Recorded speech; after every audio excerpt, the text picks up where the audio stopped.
The Common Good Radio Show. The Common Good Radio Show. Brought to you by Veteran Rescue Mission. Highlighting the good in the community. Hosted by Pastor John McClain, Tucson's favorite family show.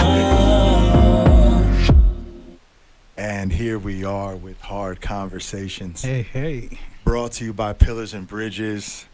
Good afternoon, everybody. So glad to be back. Thank you, as always, Pastor John McClain, Veteran Rescue Mission, the amazing work you're doing. I'm your host, Aaron Scott.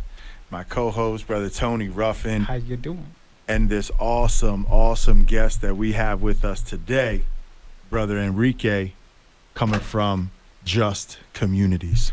That's right. So, real quick, as y'all know, we understand that sometimes the most important conversations are the hardest ones to have. I know that's right. Come on, man. Mm-hmm. But without having those conversations, without being able to make a safe space where people can be heard and where we're showing up to listen, but not just respond, that's the way we can really start to get to some change.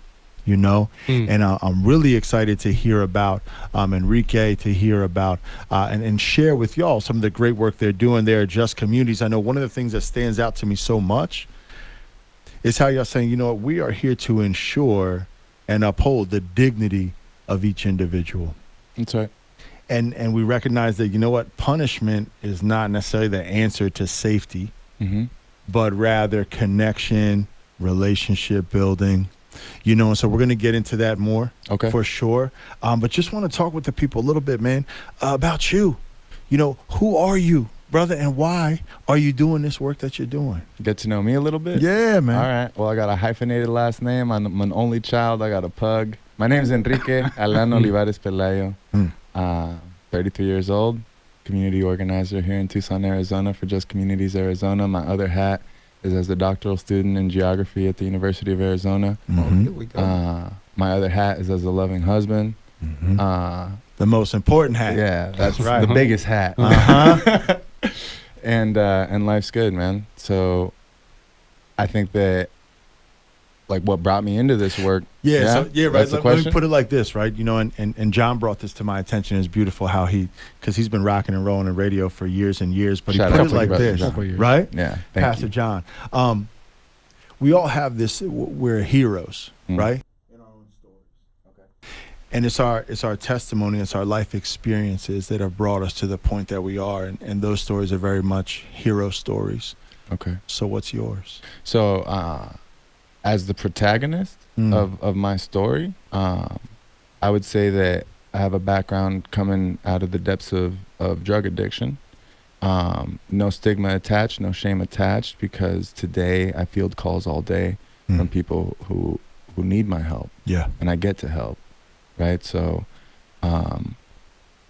spiritually, I'd say that, like, that is how I walk this earth, right? As someone who's down to help and get their hands dirty, because I've been there and I've done that, and I know that, like, you can't shout someone up out of a hole. You got to get down in the bottom of there with them and come on, let's climb tell them out. how to climb out.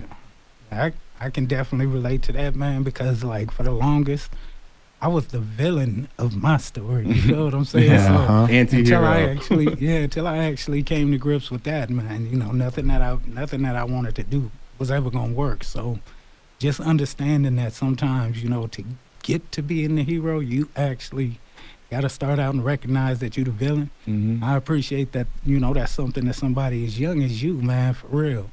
You got a lot on your plate for somebody at such a young age, man. I appreciate the fact that you understand that and you're rolling with it. Thank you, man. Yeah, I mean, we had to turn the ship around, right? Like, so I'd say one of the formative moments of my hero story was on November 10th, 2010. I heard the handcuffs come on me up in Flagstaff, Arizona, and they didn't let me back out for another 4 years. Ooh. So seeing mama and dad through glass, you know, causing a ruckus inside the penitentiary such that, like, my score, you know, because, like, I could have done my time making burritos with the homies playing handball, but, like, I was young. Yeah. I was a knucklehead. I thought that because I was in prison meant that I had to act like a villain, like you said. If you don't mind, about how old were you when that happened? 20. Wow. I felt way younger, though. Right because out like the the gate. only thing I'd known was shooting dope. Mm-hmm. Wow. Right, and when that's the only experience you have, chronologically, we're moving along, right? Mhm. I'm 18 plus, I'm 20, going on 21. Yeah, but my life experience is like stops at middle school, Yeah. right? Yeah. Yeah, man. Exactly. And so the education that I was receiving inside the prison system was only helpful inside the prison system, right? Like it was. I would say that those skills were important. I would not, downplay any of what I learned.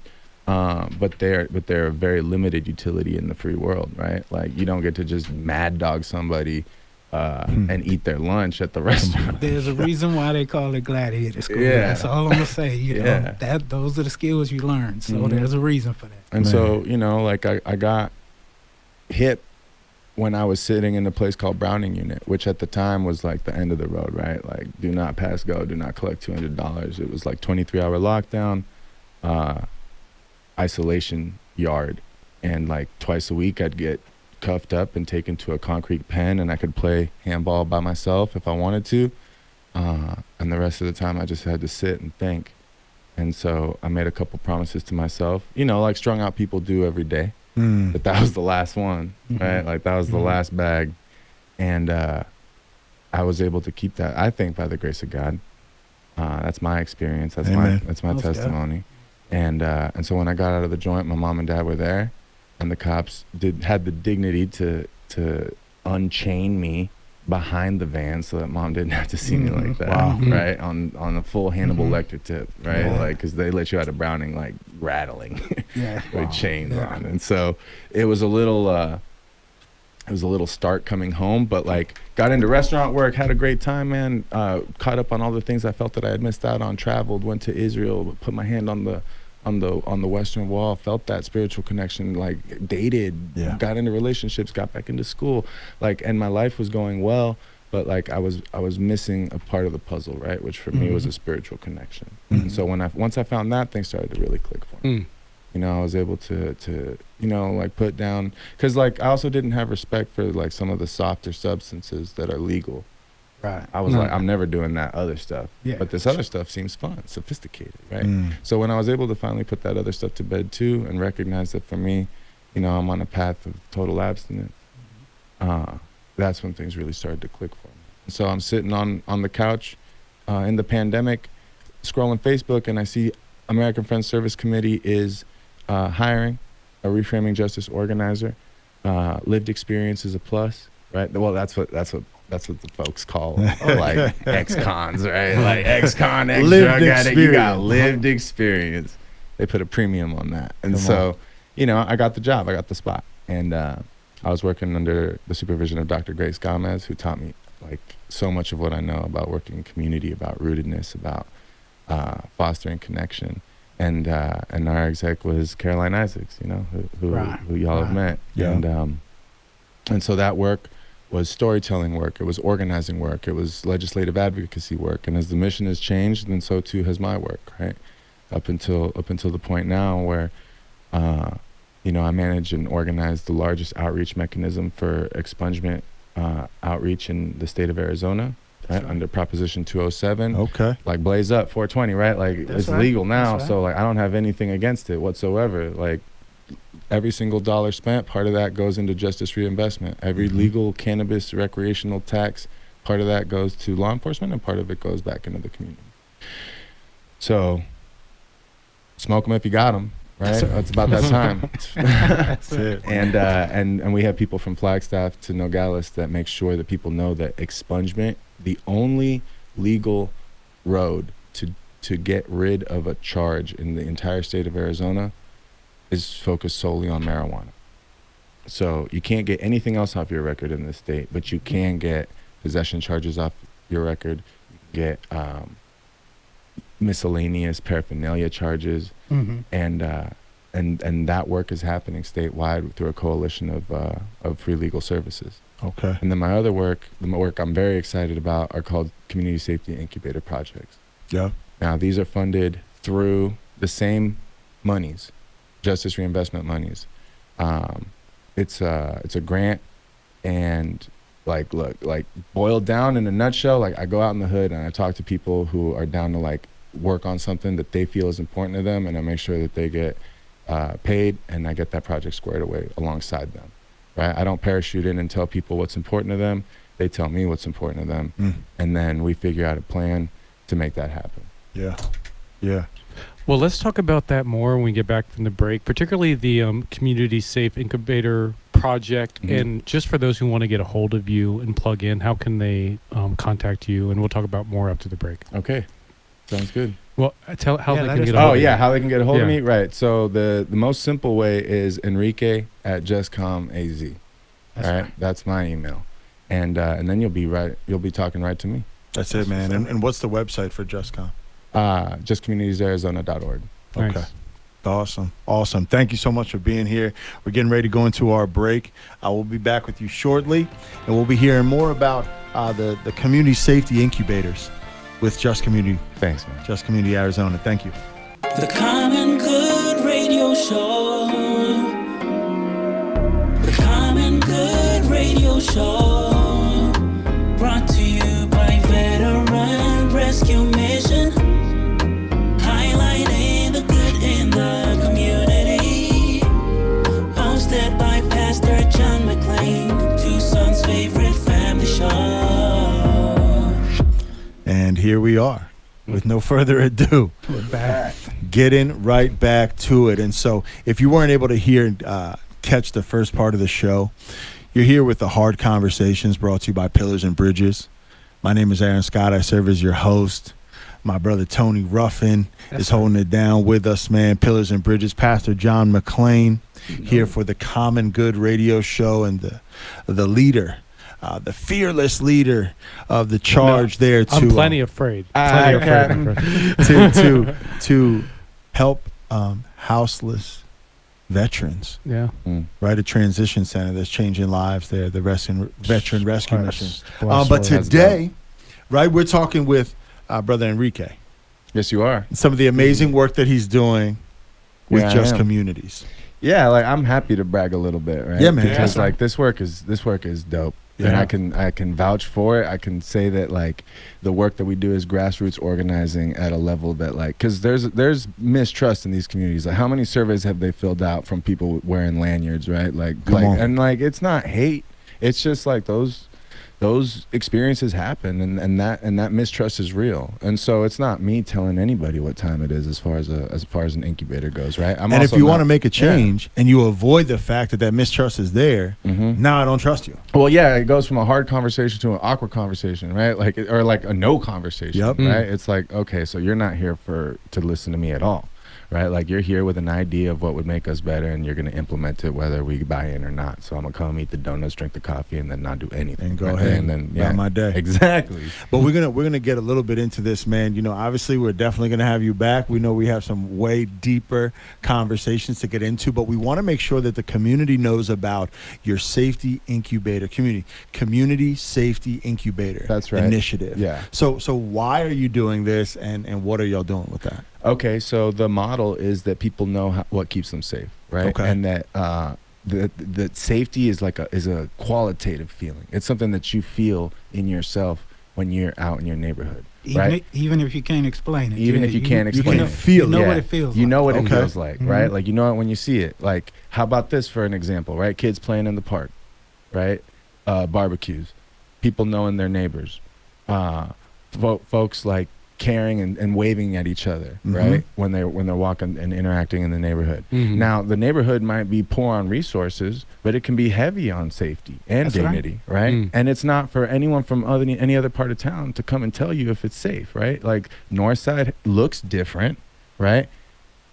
People dying behind locked doors and they're doing drugs. Like, That's look, right. you don't know what safety is. You Come on. feel what Mhm. safety is, Mhm. right? And that knowing comes from a rootedness in community. So, like, look, I don't have the resources to build an airport or build any housing or anything like that, right? Like, these are small scale projects designed to leave a permanent impact. So we're talking take a book, leave a book libraries, right? I'll get, like the materials together with folks and we'll stock that thing in perpetuity from donations from places like Barrio Books. Shout out to Barrio Books. Mhm. People, are tired of paying for like certain resources like water. Okay, like let's get rainwater harvesting. Like there are That's folks right. that have that expertise, right? And there's no reason why you can't have those in the hood, Right? Why Like, not? water, it rains it all over the valley, man. Hello. Like it Mhm. shouldn't just be It rains certain on the folks just in and certain the unjust. Exactly. Mhm. And so, or like mural projects, right? Community cleanups. Like there's parts of town that take longer to clean up after a storm, and we know where they are, right? There's some parts, storm comes, damages things. Next day, you can never tell. Mhm. Other parts of town in the hood, like, man, that tree been there weeks. Yeah, for right. sure. And so who's gonna help rent chainsaws in a truck? Like, I can. Let's Right. go. That's got Mhm. community Mhm. safety incubator project written all over it. Yeah. You know, culture, like, and then so there's the permanent installations that are there afterwards, and then there's the build up to it. There's the decorating the neighborhood with planters and Mhm. getting together in the park to spray paint like cool things on them, right, and spreading them out over the neighborhood. There's also things that like they don't leave a permanent mark, but that people carry with them, right? Mhm. Like if you want to like teach about your culture, or if you want to have a community garden, right? Like those things are accessible. Mm-hmm. Those things are things that we can get our hands dirty with and have fun and build community with. And then you start like cooking a little bit, or like, Yeah. you know, bringing a little bit of lunch with you, Come on. and you know you're safe. See, that's one of the things that, Pillars and Bridges, we're all about community building. And when we say things like that, sometimes people don't really understand what we're talking about. Mhm. These are just situations where you can get people in the community together. Mhm. And once they start to know each other, that's when you actually start giving people a sense of community. They don't feel like they're on that street alone. I know a Exactly. lot of people who have no idea, have never met one neighbor on their street. Mhm. When you have something like that, people want to come outside and see what's going on.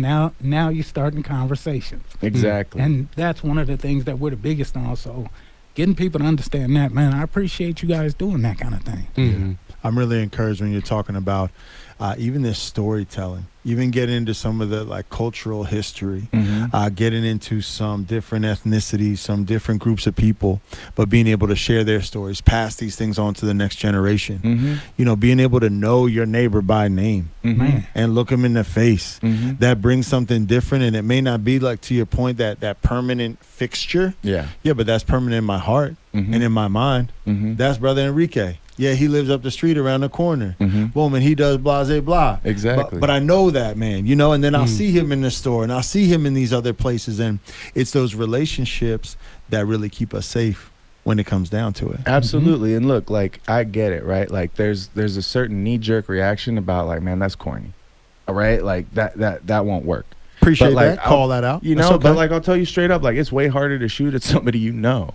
Like For it's sure. just like not, for sure. you know what I mean? Like it's easier to dump on strangers. Mm-hmm. Or like it's way different to like do any of those acts of violence that we're looking to like police, and that we're looking to like make those numbers go down, when there is a sense of like, oh, not only does my participation matter, I matter. Yeah. I matter. I made that difference. I'm here, right? And like empowerment is a talking point, right? Like you tell me like what you're actually doing to boost self-esteem, what you're actually doing to foster those relationships, what you're actually doing to leave a mark, and then we can maybe talk about like this abstract thing, like empowerment or like civic engagement. Like those things are like, People know? don't understand. Like on my way over here, mm-hmm. rolling down 22nd, I saw some kids getting books out of those kind of, those little book bars you guys are putting up. Yeah. And when you see something like that, that's how you know corny. Bro, there's nothing corny about giving kids an opportunity to do something that they don't have now. That's exactly right. So, when people say corny, I usually say, man, what are you doing? Yeah. Hello. That's like, Come on. it's like just haterade a little bit. Wow. You know, Yeah. it's like, okay, well, when's the last, okay, a community safety incubator project. You reach out to me, you hit me up at Enrique at Just Calm AZ, right? And like, we talk about the rubric. Like, this thing is not a long-term project. I'm not here to initiate any kind of legislative policy initiatives. I'm not here to like organize something that exists in perpetuity without me, right? Like, this isn't a seed fund or a starter fund for neighborhood associations. This is like, we sit down with some neighbors, we break some bread. We talk about like, what would be one thing that y'all want, that y'all need, that would have an impact to make your community safer, right? And then like, we start making that happen. Yeah. And like, there is like a sense of like hope and a sense of urgency when you can see something happen in the span of a month. Come on. You know? Well, we had Dr. Holt on with us a couple weeks ago, and he was coming from the scientific perspective, talking about how this love hormone, oxytocin, can literally change and transform your life. Yeah. And something you're talking about, ideas of hope, inspiration, connection, that's all associated with love, with that release of oxytocin into your bloodstream. And so that's something that it's an inside job that can change somebody's perspective, their approach. And then as we have changed people, that's how we start to change families. We start to change families. We start to change communities. We start to change cities, man. And so, you know, one of my favorite quotes, and I'll say it as many times as I get the opportunity, but hate can't drive out hate. Mm-hmm. Only love can do that. Darkness can't drive out darkness. Only light can do that. Mm-hmm. Reverend Dr. King Jr. That's right. And we're being reminded of that right now, man. So what have been some of I know you mentioned some of the projects. Mm-hmm. You mentioned how folks can get plugged in, but literally, you know, what does that look like for someone to get started from A to Z, right? They have an idea, they get with you. How do they walk through that process? That process is, it's collaborative. Right. It's not, I don't tell anybody what a community safety incubator is, but there are like certain metrics, right, and parameters around what I can afford and how long something's going to take. And also, it's not just like one person coming at me and now they're, you know, like this is about integration and community, and it's about being together with your neighbors. So it would be like a group. Yeah. Ideally, okay. Right? Or if it is one person, it's like, okay, who you bringing with you? Yep. Right? Because we're not just going to eat alone and then just knock something out and call that an incubator, right? Like the vision is to go from sitting together, mapping out the project plan, and putting together a little budget and a little timeline to starting to organize around that. Okay. Right. And getting some folks out, getting some of the neighbors out, putting out some flyers, letting people know like, hey, I live here. I'm right next to you. We're doing this. Come join us. We want your help. Yeah. Right. And then popping that off and with the party. Right. Like, you know, like, cause like, we want to feel good about that. Right. Celebrate. Like, we're not just going to like do it and then be like, shake hands and be like, all right. Later, see ya. Yeah, you know, I really like the fact that, you know, you guys don't go in there with an agenda. You go in there asking questions and let them tell you what's gonna, you know, come from this interaction. You know, that to me, that's mad dope, bro. Because I remember the days when block parties used to be a thing. You know, everybody on the street just kicking it. I do remember that. Yeah. You know, so we got to bring that back. Well, let's bring back the block party, man. Come on. That's right. Because look, like, or for example, right? Like, we sat down on a team. One of the dudes was really passionate about stray cats and stray dogs. Okay. Right? And about like these puppies that are getting born out into the heat and dying without a shot. People are dumping dogs out there. Right. And so like he was adamant that part of this incubator should have a spay and neuter component. And I'm sitting at this Famous Sam's like, yeah, bro, I'm not climbing through the hood. That's right. Look capturing dogs. Come here, kitty. Come here. Okay, so like, how do you compromise about something that someone is passionately, you know, advocating for? Okay, so when we threw the party, you know, we made sure that the Humane Society and the Pima Animal Control were there, represented, putting out the word that building bridges, making connections, forging those connections, right? That's it. Making sure that like people know that like it's important to spay and neuter your animals, right? It had nothing to do with the book bank that we were putting up or the community, because it's about everybody, right? Like we all have that neighbor who's super passionate about something, and it's like, okay, well, and supporting them to get out there and do something, because it's tough when I sit here and I try to raise some energy and some excitement and feel like on deaf ears, right? But Just Communities AZ. Thank you for being on the show today. Absolutely. My Hard pleasure. Conversations brought to you by Pillars and Bridges. If you want to learn more, www.pillarsandbridges.org. We'll see you again next time. Yeah, sometimes just being heard makes all the difference in the world. Absolutely. The following is paid for by Veteran Rescue Mission. The host is solely responsible for its content. Opinions expressed are those of the host and guests and not necessarily those of Bustos Media or its sponsors. The Common Good Radio Show. The Common Good Radio Show. Brought to you by Veteran Rescue Mission. Highlighting the good in the community. Hosted by Pastor John McClain. Tucson's favorite family show. That's right. This is the Common Good Radio Show brought to you by Veteran Rescue Mission. I am Pastor John McLean here to lead the show. We have another awesome show for you with some amazing guests to talk about the amazing work that's being done in the community.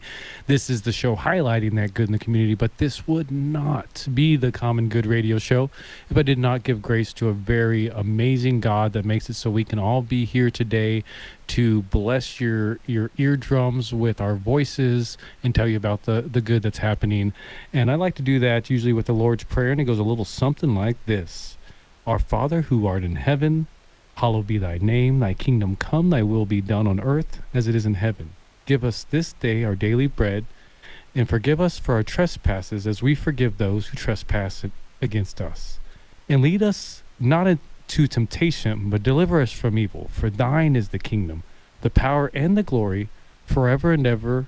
Amen. And also, I just want to make a note off of that. One, thank you, Lord, for letting us be here and doing this amazing work and allowing us to help people.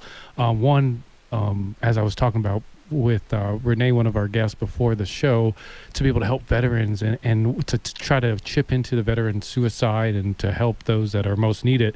Particularly, I want to point out, if you want to know how to best maintain your independence or that of your loved ones, you can request an in-home care service evaluation from Comfort Care today. And Renee here, her staff at Comfort Care will visit your home for a personalized home care consultation. So go to comfortcare.com for a free consultation today.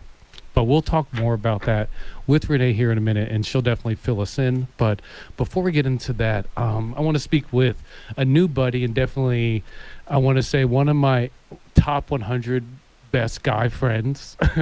And he is the founder and director of 100 Plus Guys Who Give, and I am proud to say I'm a member, and Common Good is proud to be a sponsor of the organization. And thanks for joining us, John, on the show, brother. Thanks for having me.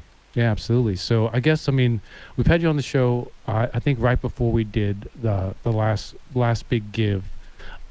So thankfully that group of people got to hear, what 100 Plus Guys Who Gives does. But for those who didn't get the opportunity to hear that, fill them in. What is 100 Plus Guys Who Give? Yeah, so 100 Plus Guys Who Give is a giving circle, which I don't know if people know. It's actually the biggest wave of giving. It's a new way of giving that's come up, and there's circles throughout the country. So we are giving circles. What that means is a group of people get together. For us, it is a group of guys that get together. We all give $100 every 3 months, so every quarter. And as a member, you get to nominate a nonprofit that you feel is deserving of the funds. Yeah. When you show up, your name goes in the hat. Draw 3 of them every quarter, and if your name gets drawn, you give a little 5-minute presentation to all the members that are in attendance about why you think that money should go to the nonprofit. Then we collectively give all of our $100 at the same time to the one selected. So for our group right now, we're sitting at about 98 members. So that means we're giving about $9,800 every 3 months to a nonprofit, and it varies from. It's up to the members as far as what nonprofits are in the hat, which is kind of cool. Yeah, it's super awesome. And just to kind of paint a visual picture for our listening audience, when you go to Brother John's, which is where the events have been held, you walk in. They kind of the traditional sign-in area. Take your badge, or if you get your information if you're a member. And there's a group of guys. We're all kind of mingling and talking for probably the first 30, 45 minutes. You probably 30 minutes. There's a 1 hour social. Yeah, 1 hour. Beforehand. And it's one of my favorite times of the season. Just kind of mingling with those guys, and then we all take our seats, and you sit with your buddies. You get to know people, new friends, old friends, and then like John said, the 3 selected organizations do their presentations. We all have our little slip. We fill it out. We throw it in the jar, and then they count up. Someone wins, and then we deliver. We award that nonprofit the monies, which is from a guy who does a lot of different networking events, does a lot of different giving, part of nonprofits in a lot of different ways. When I heard about this, it hit me. It was brilliant. And it was just from sad to say, the lazy standpoint that, having set up many nonprofits, it's nice to just like, okay, here's my $100 and I'll show up once every quarter. Yeah. And I know it's going to go to something good because I voted on it and I heard it. And you guys went through the work of vetting this organization. So to that point, the last event you have, speak to that. Yeah. So, I mean, that's part of, one of the best things about 100 Plus Guys Who Give is that it doesn't take a lot of time from the member. Mm-hmm. It's not a lot of time. It's not a lot of money, right? So if you're someone who's super busy, got a lot going on, you can still be a part of it and really contribute to the community. Yeah. So yeah, as far as the last event, I mean, we had, I forget the 3 that were drawn, but the selected nonprofit was Southern Arizona Book Heroes. Yeah, it's weird. I do forget the other 2 completely too. Yeah. That's interesting. Yeah. I don't know. So, maybe our minds like I could look that it up. information is not useful. But yeah, we were both there, so obviously we saw the presentations. But yeah, Mark Weiss representing for Southern Arizona Book Heroes. Mm-hmm. We all felt like he spoke to kind of the sentiments of the day to the best, which, I mean, Southern Arizona Book Heroes, they do great work kind of getting books in the hands of first responders that are helping those children in traumatic situations. So yeah, that's great. Yeah. And and then we got to do the we're starting to do a check give where we actually go present the check. Mhm. And some of these nonprofits, a good example is Southern Arizona Book Heroes, they don't have actual physical location, right? Especially with smaller budgets, things like that. So we actually got to go down to TPD downtown and present it to them there, since that's one of the departments they work with a lot. Yeah. So that was kind of cool. We got to That was super awesome. talk to some of the officers there and everything. And I think the awesome thing about that, aside from just kind of the imagery of it, of this group of police officers, the traditional armed guys, the guys who protect us, and them holding these bags of books that they are really getting into the hands of these kids that are probably going to be going through the most traumatic situations in their whole entire lives. Yeah. So the story that was told in that picture was it was brilliant. Yeah. It was brilliant. And then so moving forward, what are we looking at? Moving forward, so we meet quarterly. So we met in February. So we're meeting again in May. Okay. May 8th, same place, same time. Brother John's, 5:30 to 7:30. First hour, that's social hour. So if you're running a little late, no worries. You can still make it in time for the 6:30 give is when we start. And how do people sign up to either attend the event, to become a member, get more information? Like, what's that look like? So to attend the event, you just come. You just got to show up. No need to register. All guests are welcome. No commitment to join either. If you want to come check it out and see if it's something that you would like to join, more than welcome to. We'll welcome you. And, at the end, if you're like, nah, not for me, that's okay. But come check it out. If you're a freeloader, come on. I'll be surprised. Yeah. I'll be surprised if it's not for you. Yeah, I would say the same.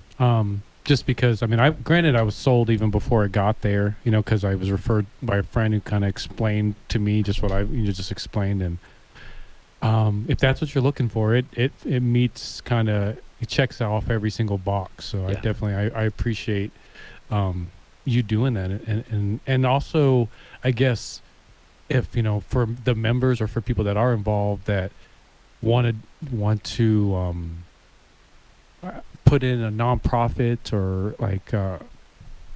support something in that capacity, what does that process look like? So that process is pretty simple for the members. All they do is they go on our website, they submit a little information form. It's mostly just who the nonprofit is and giving us a good contact at the nonprofit. And then we contact the nonprofit for them. We go through a whole vetting process to make sure that, it's a legitimate nonprofit. Their taxes are in order. They're not only spending about, best practice is about 70-75% of the funds go into programs. So make sure that's in line. And yeah, so it's all vetted for you. And then, so that's for the members to know that any of the nonprofits getting up on stage talking to, being talked about are going to be good, reliable nonprofits. Yeah, and I think that as you know, also as a nonprofit, that was one thing I appreciated, was just kind of like that vetting process, like all these steps that you guys took, so I didn't have to. So Yep. thank you. Yeah. And one last time, how people can plug in and get a hold of you guys. Plug in, get a hold of us. You can go to our website, 100guyswhogivetucson.com. All of that .org. Sorry, 100guyswhogivetucson.org. That'll give you all the information you need. You can also just come to Brother John's on May 8th at 5:30. Awesome. Well, thank you for joining us, John. Thank you. Appreciate you, brother. This is the Common Good Radio Show, brought to you by Veteran Rescue Mission. I'm Pastor John McClain. That was John with the 100 Plus Guys Who Give. Go to veteranrescuemission.org or go to commongoodmediagroup.org for more information. And we'll be right back after this break. The Common Good Radio Show. The Common Good Radio Show. Brought to you by Veteran Rescue Mission. Highlighting the good in the community. Hosted by Pastor John McClain, Tucson's favorite family show. Hello, welcome back to the Common Good Radio Show, brought to you by Veteran Rescue Mission. I am Pastor John McClain, flying solo today, so hopefully I don't fall asleep behind the wheel, but I feel like I'm good. I feel like I'll be all right. I have Renee here with me with Comfort Care, and you're going to be my guest co-host. Okay, for the I'd next, be glad to. For the next segment, where we have good friends of mine. I don't know if you've ever met Matt and Leah Crendel, but I wouldn't be surprised if you had. Okay. Just because they're, like yourself, they're pillars in this community. So, thank you. and they're, they're out and about in the networking community. And I got the good fortune to meet them at the Marana Chamber of Commerce. And they were not only, talking about the good work that they do as one of the 8 billion real estate agents in Tucson. Wow. But,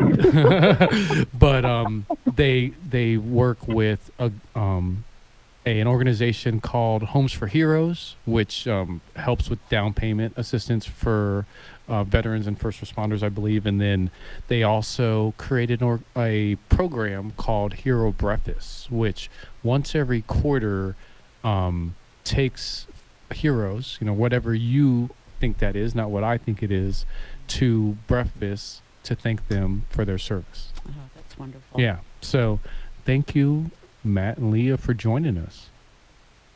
Thank you. Yeah. Thanks for having us. Was that a good enough big up? Yeah, absolutely, man. Thanks. Fueled by Desert Sunset Realty. That's how we make the money to do the things. Absolutely. So let's start it off there with tell us about Desert Sunset Realty and the work that you guys do. Desert Sunset Realty came about a couple of years ago, originally just to start a local brokerage here in Tucson that does things a little bit differently than is commonly seen, I suppose. So just trying to raise the bar a little bit and do things with the client more focus in mind as opposed to a numbers game, a sales game. Mm. And so that's the mindset that we started. Yeah, and we've discussed it before, kind of just how that, I guess, morphed into. And actually, not only that, and your testimony morphed into you working with Homes for Heroes. But I feel like both with Homes for Heroes and with Hero Breakfast, I'd never do it justice in explaining it. So I guess tell us about what that transition looks like and more about that program as a whole. Okay. Well, just to make it in a nutshell and as clear as possible, Homes for Heroes is a nationwide program that actually gets money back to anyone in first responder fields, active, reserve, retired military, health and education workers. It's just a neat program that allows realtors to give back. And there's less than 1% that are members in Arizona. And I'm one of those members as a specialist in that program. And that kind of led to the idea to the Hero Breakfast because it's another way that we found to locally give back. And that's something that primarily my husband, Matt, has spearheaded, so he can talk about the Hero Breakfast. Well, I mean, really and truly, it came about because we just have so many people surrounding us that have helped us in the community over the years. I grew up here, and you know, there's a lot of people that deserve a thank you that necessarily don't get one. And we have a lot of military family members, and our kids are in the military, and we're very passionate about that. So we just kind of started taking people to breakfast we could to say thank you. And it turned into a little more than that, where, you know, we actually seek out local unsung heroes. Just, you know, not everybody has a glory tale, I guess, but that doesn't mean that they're not a hero to somebody. And as you said before, it's not important what I see as a hero. It's more important what you see as a hero. So really anybody qualifies, and we just love to tell them thank you and, you know, buy them breakfast and just honor them. Renee looks like she has some questions. Oh, yeah, go for it. So how could we get involved? I would love to participate in honoring our veterans at a breakfast. That sounds like an exciting opportunity. Well, there's a few ways. We do have a sponsor that helps us pay for half of the actual breakfast at this point. And we try to keep that just one person as the main sponsor, but you can absolutely donate to the gift bags that they get. And there's a few companies that do that for us, just little gifts to honor what they've done. And generally speaking, if you can, you know, kind of donate towards it in some way, we'll try to get you to a breakfast so you can hang out and see how it goes. It's pretty low key. We don't make anybody tell stories. I mean, it is just breakfast and some light conversation. We are looking to do some kind of event later in the year, probably to support Veterans Rescue Mission as well. We're not sure what we're going to do, but I will definitely keep anybody in mind who wants to be kept in mind to once we get something organized. And we guarantee it'll be fun, right? And I mean, always for more information too. Some people get confused or have questions. Like and follow our page, Hero Breakfast, herobreakfast.com. You can get more information. That's where you can send nominations also. So it's just like 5 questions, super easy to nominate. You can nominate as many people as you'd like. And we just want to collect as many stories from people that, you know, had an impact in their lives, someone that they admire. It's always good to hear and good to share, and people like to pass it around. Yeah, and also I think, I mean, I would add on to answer your question, Renee. Obviously, nominate somebody at herobreakfast.com. Oh, great. Right, Liam, is that the website, herobreakfast.com? Yeah, herobreakfast.com for nominations, and that is really the main thing that we need at this point, because it takes several nominations to put a breakfast together. Not everybody can meet on the same day and all that. And what it is 5 heroes and their guests, and the guest breakfast is on us as well. And also, just to be clear, this isn't, you know, like a lottery or a you win thing. We try to get every single person nominated to a breakfast. Nice. So, you know, if they can't make it, we keep trying, keep them on the list and keep trying. And for the folks that may not want to attend for whatever reason, we just go ahead and send them their gifts and a gift card for a local restaurant so that they can enjoy a meal on us as well. Yeah, and I say one last thing, kind of I'll add on or ask, because we have probably about a couple and a half minutes till we have to jump out of here. We partnered together, I feel like almost 6 months ago now. Would you like to speak to that? Yeah, absolutely. I have learned so much from John. I mean, one, we're not a charity, and we didn't start out intending for this to be a charity, but, you know, we didn't really know how to navigate the whole thing of, you know, asking for the nominations, getting to know the people that could spread the word. And, you know, Veterans Rescue Mission has just kind of been integral in helping us kind of understand the community and who needs help, and also how to be sensitive to, you know, the people that are being nominated. And secondly, they helped us start a Hero Breakfast networking business exchange, and that is every third Wednesday of the month at the Sands Club at 9 a.m. So, I mean, I would say that, we are partners with the Veteran Rescue Mission, and moving forward, that's how it's going to go. Yeah, absolutely. And it's been, I mean, definitely it's been an honor. It's been a blessing. Just the friendship that, we've formed in this time, and that the Hero Breakfast networking event, surprisingly enough, I haven't been part of the Hero Breakfast yet. Definitely, hopefully I can be part of the next Hero Breakfast. But to speak to the networking event, it's special.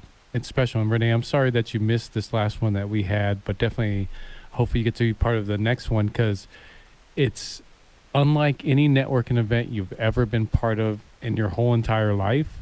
And I say that not out of kind of cliche, but I say that because together me, Leah, and Matt, we mashed our brains together and we created a format that is unlike any other networking format. And I don't want to kind of like completely ruin the surprise to, encourage people to come be part of it.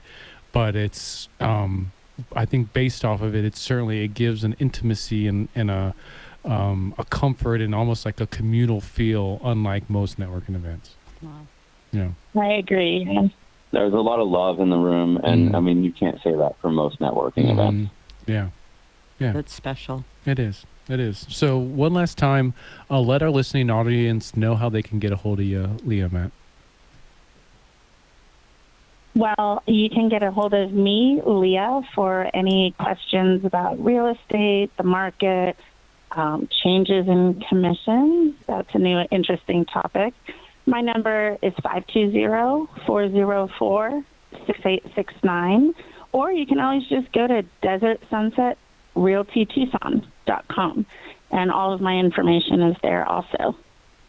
If you want to talk to me about the Hero Breakfast, you can call me directly at 520-975-1638, or you can email me at Matthew@DesertSunsetRealtyTucson.com.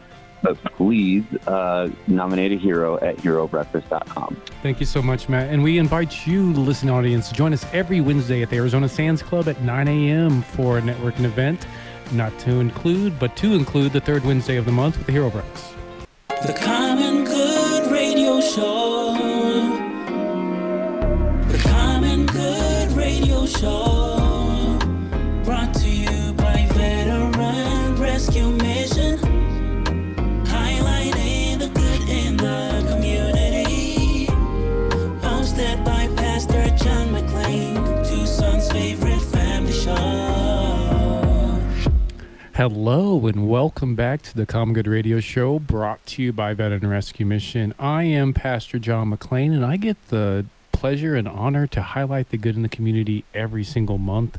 And I wanted to point out today, whether it's massage therapy, sound healing, energy work, aesthetics, they're just some of the services offered by one of my favorite places, Center for Self-Care. It's a diverse collective of wellness practitioners committed to the personalized care of each individual. You'll hear a lot about them on the show, but to learn more, go to Center for Self-Care programming for underserved communities. Visit centerforself-care.com. That's center, the number 4, self-care.com. And speaking of one of the many great organizations that we have that serves the community and definitely serves a community that speaks mostly to my heart, we have Renee with Comfort Care here, and I'm thankful to say they're one of the newest sponsors of the Common Good Radio Show and Common Good Television Show, and they're just, the more and more I learn about this amazing organization, I'm in awe. One, that this isn't as much of a household name as Coca-Cola, and two, the depth of the work that you do, and how much I needed you about 3 years ago when we had a 72-year-old Marine with dementia in our program, that more or less I acted as his son for 2 years to eventually get him placed in an assisted living facility. But if I hadn't, I don't know where he'd be today. Right. So, Right. Renee, thank you for joining us. Thank you for inviting me. Absolutely. Yeah. And I guess I know this is the first time, unfortunately, that we've had you on the show, but thankfully you're now here to let our listening audience know what is Comfort Care. Yeah, I'm excited to be here, and thank you for having me. Yeah, it's my honor. Comfort Care is actually a national company, but I have owned my franchise here in Tucson for 18 years. Okay. And I was originally hired as a consultant with the company, and a year into it, the franchisor said, "You need to own this business." And I knew that that's where God was leading me. Yeah. And it's so exciting to look back and see how he prepared me with all the jobs that I've done up to this point, and that this was just right where he wanted me to be, was working with our local community, taking care of seniors, and, you know, really with a focus on our veterans as well. So just like kind of just a general overview, like how do you help, like if for, you know, John Q. public who's listening right now? Okay. We do everything from a companion care. So sometimes people just need a little bit of assistance. Maybe they need some grocery shopping or somebody to take them to a doctor's appointment and take some notes, pick up prescriptions. You're hired. What? Yeah. We all need that, don't we? I could use one of those personal assistants. And it kind of starts that way, more of a personal assistant in the beginning. And then as people age and maybe their health deteriorates, we can come alongside them all the way to end of life. So we can help with showers, doing laundry, grocery shopping, preparing meals, all the way to end of life care, where we're literally repositioning them and caring for them in their beds until they leave us. Interesting. So my suspicion is I don't qualify. Not yet. So what would it look like for someone who does qualify? That's a great question. Yeah. So we'll talk about the veteran programs because that's a different qualification. Okay, and I am a veteran, so that You works are? out really well. Yes. Yeah. Well, then do you want to talk I'll about be ready. that first? Well, I'll be ready when it comes. So yeah, Okay. let's talk about that. Let's talk about it. Yeah. So there are 3 amazing programs for our local veterans. Okay. And the way they would qualify is they would need assistance with 2 activities of daily living. Okay. So what's activities of daily living? They're specific. That's a good question. It is a good Yeah. question. So it would be if they needed help feeding themselves, if they need help dressing, bathing, going to the restroom, and moving around, and we call it ambulating, getting in and out of bed, up and down from a chair. Okay. So those are activities that they could not do on their own safely. And they would need to qualify for 2 of those activities. And then if they have 2, they need assistance in 2 areas. We have 3 programs to help them with. Okay. One is called Aid in Attendance, and that is for both a veteran and their spouse. Nice. And Okay. to qualify, they would have needed to serve during a time of war. So that's service for them and their spouse. Yes. Yeah. So even if their spouse needs help with showers or Yes. that kind of stuff. We take care of both of them. Interesting. Okay. I didn't Or know that. either of them. Okay. Yeah. Interesting. Okay. Which is really, that's the only program that really takes care of a spouse too. And it's up to almost $30,000 a year that they would get for in-home care, or they can use it for assisted living. Not independent, it needs to be skilled care. So we would then we can help them complete the paperwork, which is pretty tricky, and get them approved. And then Comfort Care, my company, can then also do the pull through and come to their homes and give them care. Right. So Yeah, that's one cool. program. Uh-huh. And then there's another one called Community Care, and that would be for a veteran that has a physician at the VA. And again, if they had 2 activities of daily living that they needed assistance with, their doctor could write them an order, and they would be assigned a case manager. And then again, we are contracted with the VA, and we can help provide that care to them in their homes. Man. Yeah. So that's 2 programs. You want the third one? Third program, yeah. I'm on pins and needles now. love I need this. it. Okay, Yeah. this is even better. I think this is really needed, because what we mainly see is, our veterans have helped everyone else and they don't want any help. And Yeah. so Yeah, we are stubborn. we are, stubborn. My husband's terrible. So what happens is family members usually end up taking care of them in their homes. So Yeah. the children or a fact. wife, and that can be a 24-hour day situation, 7 days a week, 365 days a year. So they need respite. And there's a program at the VA again that provides respite care for the family. And again, we would come for care would come into their homes and give the spouse or whoever is providing that assistance to the veteran, we give them a break Nice. from the care. That's awesome. That's awesome. And what type of insurance do people need to have? What type of how should they have their ducks in a row before they give you guys a call? Okay, so if we're looking at our broader community again, I just encourage people to give us a call. Okay. And I can talk to them about the insurance plans they have, if they have long-term care, if they're a veteran. So there are all different kinds of resources that we can talk through. And again, I encourage people to call before they get in a crisis, before you need the help. Create a relationship with us. I would love to come and meet with you in your home, get to know us, feel comfortable with us. And then that way, when it is time, you're prepared. It's almost like financial planning, but something even more important. Who's going to be in your home helping you? Well, let's go back over to the veterans again. And Yes. so let's just say I'm a combat veteran, so I have my medical care taken care of by the VA. I'm eligible? You are. As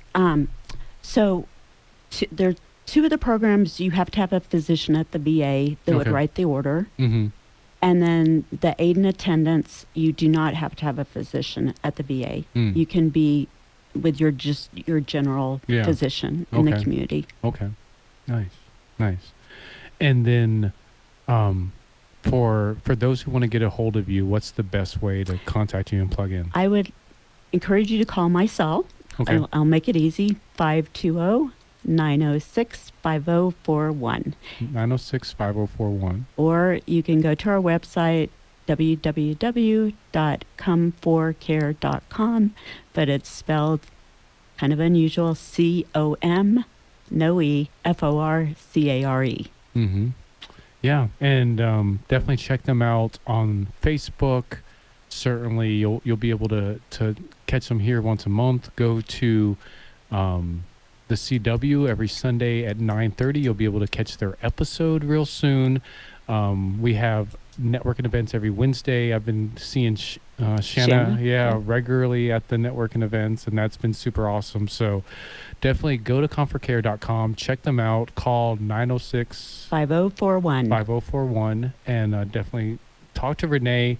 Go to lunch with her, talk with her, because she's an awesome lady, and you'll learn a lot. I've already today in this conversation, I didn't realize that my spouse, this will cover her as well once we get to that point, because I just assumed that she would take care of me until I was dead. But Correct. someone's probably going to have to take Well, care then of she both needs of respite. us. Yeah, for sure. Yeah. But thank you for joining us, Renee. My pleasure. Absolutely. This is the Common Good Radio Show, brought to you by Veteran Rescue Mission. We definitely want to thank our sponsors as always. We want to thank Proper Villains for Tucson, Center for Self-Care, We Care Tucson, Action Print and Copy, 100 Plus Guys Who Give, Sonoran Senior Solution, Desert Sunset Realty, Tucson Tool Shop, Tucson Business Networking, Rooster Hot, The Guys Next Door, Always Faithful, Tucson Packing, and our favorite, Comfort Care. We'll be back right after this break. The Common Good Radio Show. The Common Good Radio Show. Brought to you by Veteran Rescue Mission. Highlighting the good in the community. Hosted by Pastor John McClain, Tucson's favorite family show.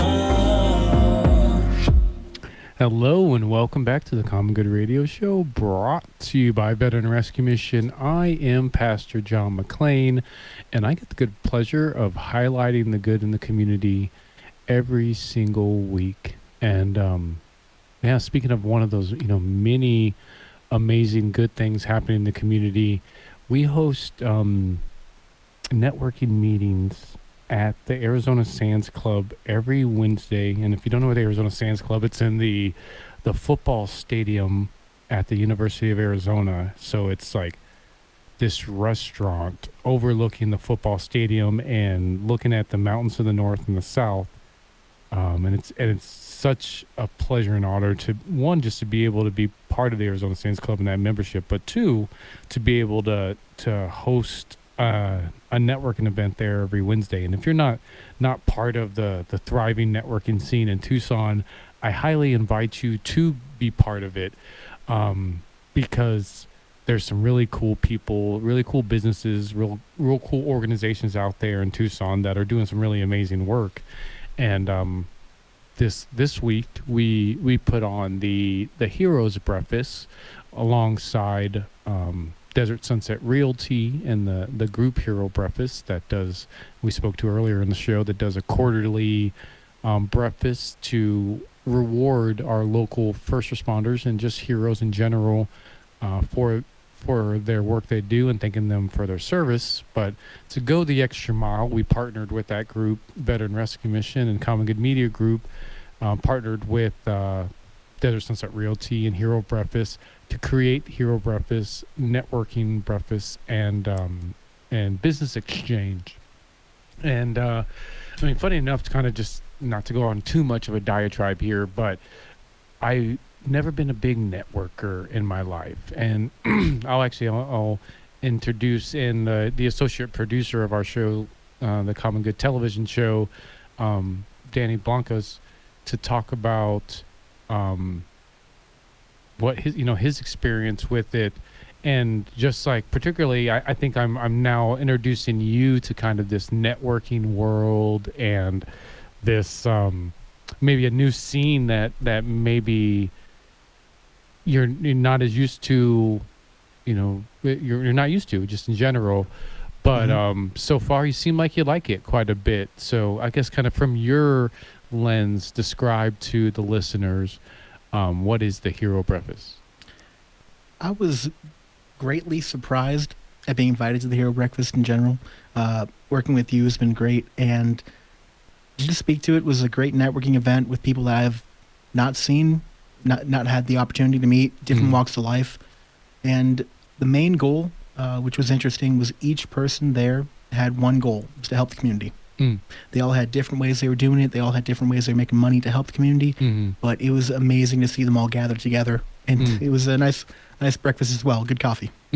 Yeah, for sure. It is one of my, that's how they get me there every time. But they have pastries there. They have fruit like pineapple, grapes, the whole definitely better than, I would say, the continental spread that you get at a hotel. And like you're saying, the people that go to our Common Good networking events they're a special group. But I would say that also, the Sands Club members and as a whole have that. But it's as much as networking events, it is good to connect with other businesses and be like, okay, this is what I'm doing. What are you doing? Okay, I have somebody that I could probably refer to you, or maybe I need my floor steam clean, and that's some business that I can have done. But like you're saying, with our Common Good events, what seems to be this common theme, pun fully intended, is that you have people who, as much as they're trying to put food on their table and provide for their families, they're also trying to provide for the community. And has it been surprising for you to see that? And how has that kind of just shaped your view of this scene that we're in? It was, like I said earlier, a little bit surprising. I didn't know people were working that hard behind the scenes to affect change in Tucson. It was very heartening to see different people from different walks of life talk about their own experiences too. A lot of people got real there, and they expressed some things that I wouldn't have thought about. A lot of different stories, a lot of different firsthand experiences, and it really benefits everyone to just go there, hear some stories, and connect a little bit.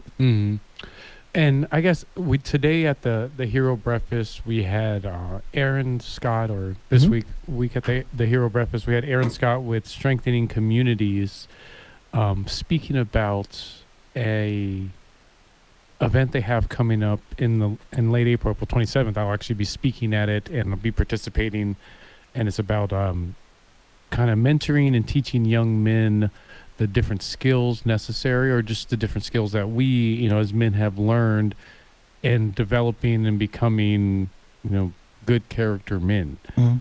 And I guess, what was your takeaway in his presentation and kind of what he had to say in regards to the work that they're going to be doing or have been doing? It was really interesting because the first thing they talk about is what actually hits home. Mhm. You know, a role model is the first thing to anybody's real building blocks of their personality. How are they going to turn into a good person if they don't have a good role model? Mhm. So just to see them gather people together, different people who you'd consider role models from the community, and present them all in one place so they can, you know, gain their knowledge, their benefit of their experience and history, and really collectively change a lot of people's outlooks on life. Mhm. It was really impressive, and I got to see Aaron speak from the heart, and it really hit home. You know, I've had friends who didn't have that type of role model support system. I did, luckily, but I've seen a lot of people fall through the cracks without it. Mm-hmm. Yeah, and I'm as funny as we were leaving. The same as the last networking meeting we have. You were buzzing, and you're just like, man, I spoke with this person. They're really awesome, and you know, they're doing this. Who were some of the people or a person at the event that kind of really inspired you or touched you, or you know, said some stuff that kind of moved you in a way? And pardon me if I don't get all the names right. It was first off, Sunset Realty, the host. Mm-hmm. They're kind of emotional about their approach, talking about heroes, talking about honoring people, and I could see a real passion behind them. So it was really great to see. Another person, Sylvia Berman, was great too. A shout out to her. She was just very passionate about community outreach and organizations across Tucson to help neighborhoods kind of strengthen themselves with connecting. Yeah, it was interesting with Sylvia, and it's like, and we talked about this a little bit in the car after the event as well, how there were probably a half dozen stakeholders that were at that meeting, like real pillars, serious pillars in the community, Sylvia included. And you would have never guessed it looking at Sylvia, because he's just such an unassuming, you know, elder woman, kind of just like sweetheart Ivani here we have in the studio, a very stoic individual that's not boisterous, not a braggadocious person, just kind of you'd never guess the plethora of genius gifts that they have. But Sylvia used to be on the president of her neighborhood association at one time, and really, if she wanted to, she could have probably been a city council person if she chose to. But you know, she's the type of people that you'll find, you know, at networking events, but particularly at our networking events, because we certainly were trying to galvanize the people in the community that care, that also happen to be business owners or also happen to be leading different nonprofits. Exactly. That's a good point too. And speaking about Sylvia too, she's also on the other side for people who need a little bit of help if they're dealing with a family member who's passed. That's her job too. You know, and it really shows that she cares in her professional life, and then in her personal life, she goes out and does a lot more for the community. Yeah, as one person, great people. Yeah, that was cool, and it was I mean, not to give away kind of the secret of what makes the Hero Breakfast what's special. It was cool, you know, seeing people talk and kind of exchange and share with each other, share with us as a whole. And then after we broke out, we were doing the Hard Conversations launch party as well. So I guess speak to that a little bit and what was going on over there, because you were actually running that. I was, after we got out of the networking event, I had a meeting. So thankfully you kind of helped run everything else while I was doing that.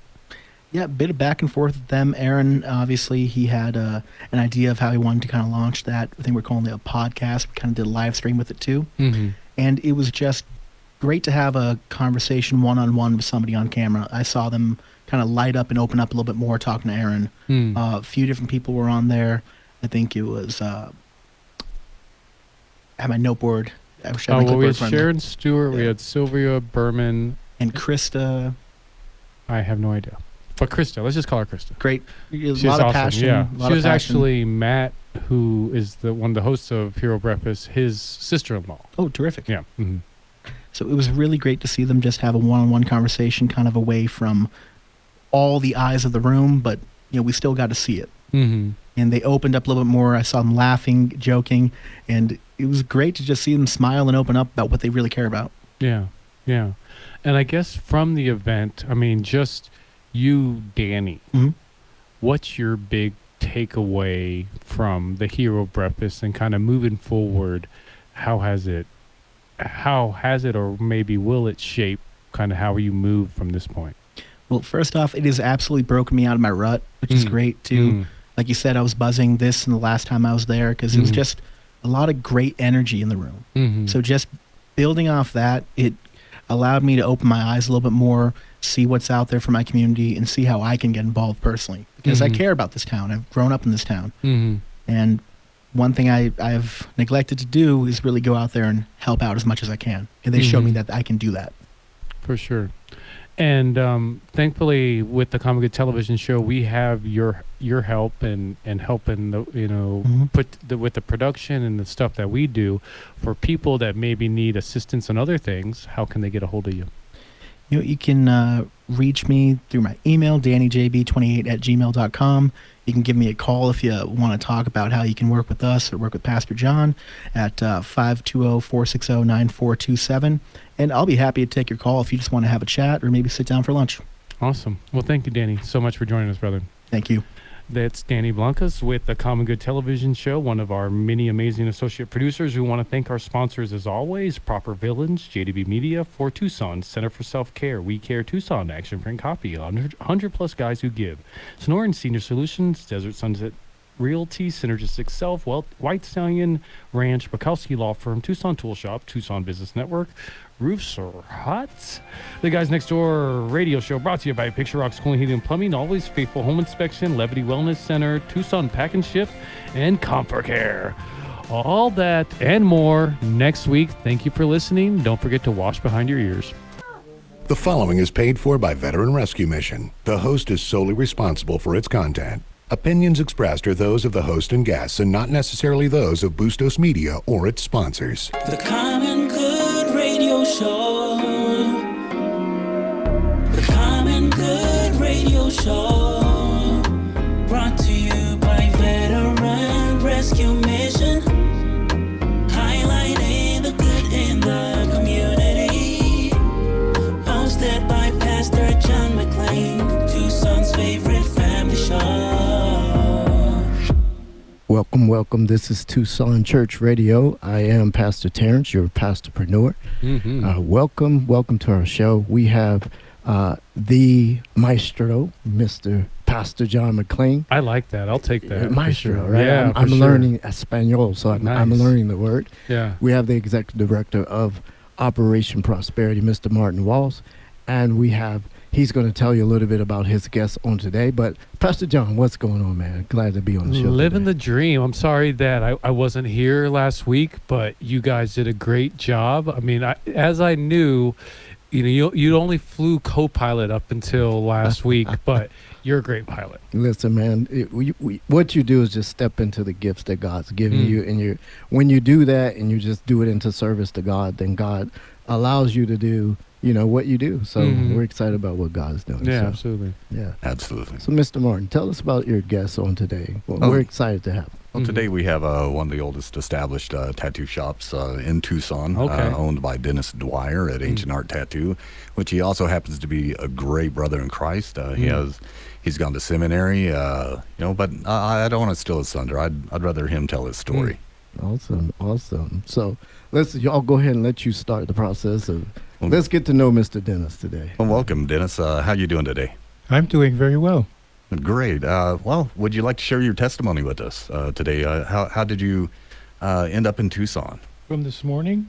How'd you get here? In a car?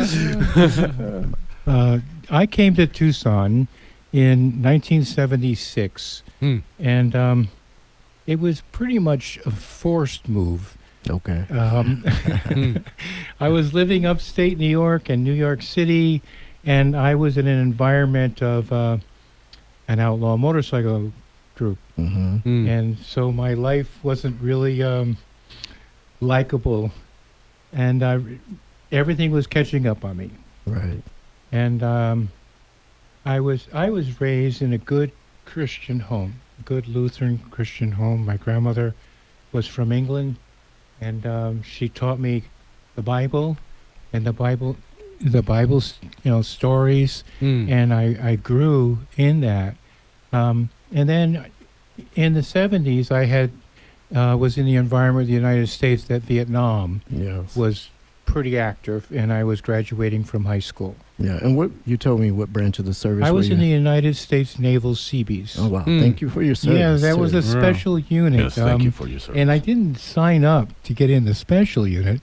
I actually signed up in the Navy hoping that I wouldn't have to go to Vietnam. I did the same thing with the Army with Iraq. I joined a transportation unit as a fuel and water chemist in hopes since I was dealing with fuel and water chemistry, they wouldn't need me in Iraq. But as Lord and behold, I was one of the first people in there because of it. So they got us. Well, I scored very high in construction. Okay. Builders. And the Navy had a special unit called the Navy Seabees. Okay. And I joined the Navy figuring that I wouldn't have to go to Vietnam. Well, that didn't turn out quite right. Yeah, Uncle Sam the jokester. Yeah. He's always going to have his way. Yeah. So when I joined the Navy, because my IQ was high in construction and building, they stuck me in the elite force of the United States Naval Seabees, which had attached me to the Marines in Vietnam. Okay. In the jungle part. So much for a ship. Yeah. There was no ship. I had Navy Greens and warm with the Marines. Man. Yeah, so a lot of history there, and when we were talking just a few minutes ago, we were talking about foundation in your family, why that's so important, and how that led you to who you are today. Tell me a little bit more about that. Our knowledge of who God is, if we teach children, I believe at a young age, we set a course for them. And we take away the fears, and they start to see and believe in the reality. Yes. So my parents, and my grandmother mostly, who is from England, and those Christian values was taught to us at home. Okay. And we were brought up with reading the Bible and what the Bible actually meant. But I think what was more important in my upbringing as a child is that we were taught to apply the principles of love. I love that. Yes. We've been talking about that recently, about not just having knowledge, but now applying the knowledge that you've learned. It's very, very different than just having knowledge compared to applying it. To love someone who's not lovable. Yes. That takes a lot of courage, and I believe it takes a lot of faith in what you really are believing in. Yes. Absolutely. So when you came to Tucson and you were telling me about, how you end up getting in the tattoo industry, and that you were the first, can you both talk a little bit about that? How you're the first one, I think you said not even in Tucson, but in the country. Is that correct? First one what? Opening up as an artist, a Christian artist. Yeah, I don't know if I was first. Okay. I wouldn't take claim to that. Okay. I know that it wasn't popular. Okay. Yes. And but that was the value system that I was raised. And when I entered the tattoo world, it wasn't just wasn't comfortable. It was difficult to be trying to justify how can you be leaving a permanent mark on someone. And I don't know. I just my value system that was given to me, or I was taught with my grandmother and mother, I didn't see anything that I was doing that was immoral. Okay. And so to Martin as well, how have you both used that as your ministry in Tucson? How have you both used that as your ministry? Well, personally, I've used it to, when I get my clients in the chair, first and foremost, I witness to them. And I ask them, do you know Jesus Christ as your Lord and Savior? And that generally breaks down a lot of barriers. A lot of people I've had tell me no. I've even had outright Satanists in my chair. And I love sharing the historical evidences for the resurrection. And not necessarily trying to proselytize them, but at least to seek his face. And to be able to lay down that pride and pray and seek his face as he requires of us. And I believe once we start on that path of those three things, the fourth element of, walking away from, wickedness, it just falls in place. But my first step is to either plant seeds, water them, or, bring it into that harvest. Yeah, so what's the name of your tattoo shop you were telling me? And It's called Ancient, as in old. Ancient Art Tattoo. Yes, and for the both of you, how's that your tattoo shop set apart than any other place in this city? What would you say? What makes you so unique? What makes your place of business so special? Well, that's a very tough question. Because that would be implying that I'm better than everybody else. Okay, and I'm not better than everybody else. I just try to do the best I can. Okay, there you go. Yeah. Tattooing, when I entered, it was very taboo, and it was kind of looked down in the 70s. Really looked down upon if you were a Christian, or that you would get marked. Right. When I joined the military, I got tattooed. And my parents kind of came unglued. Right. Yes. Yeah. Well, I want to think getting a tattoo goes hand in hand with joining the military, along with smoking cigarettes. I'm guessing you took up smoking cigarettes at that time as well. Huh? And drinking coffee. Yeah. Most in the 70s, okay, late 60s, early 70s, because of Vietnam, as young men and women, we were drawn into a world that we were not sure what was going to happen. And an 18-year-old boy graduating from high school, all of a sudden in a naval boot camp, preparing to go to a swamp in southern Asia, was very sobering. And a perspective that I believe took a long time for me to accept and grow through it, that I went through it. Yeah, so, and how do we get a hold of you guys if we want to contact your business? Well, I jokingly say this, I'm my own domain. Okay. DennisDwyer.com. All right. And it have all the access to a tattoo shop. I am a master in theology. Okay. And so I have a few websites which I lead to Bible teaching classes. Nice. I'm very networked with faith-based businesses. Awesome. Well, we're going to talk about all that and more after the break. And we've got Dennis Dwyer here with us. Go to DennisDwyer.com to find out more about the work that he's doing. This is the Tucson Church Radio, brought to you by Good to Great Ministries. We'll be back right after the break. The Common Good Radio Show. The Common Good Radio Show.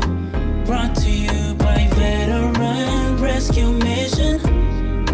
Highlighting the good in the community. Hosted by Pastor John McClain, Tucson's favorite family show.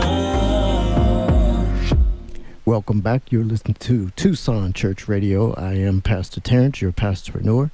This is hosted by Good to Great Christian Ministries, and we're here with the maestro, Pastor John McClain. Indeed. Martin Maestro. Wells, Operation Prosperity Director, and Dennis Dwyer at DennisDwyer.com. So we had a good opening at learning a little bit more about Dennis, and so I'm going to turn it over to Pastor John and Mr. Martin to talk a little bit more about Dennis's background and how he's impacting the community through tattooing.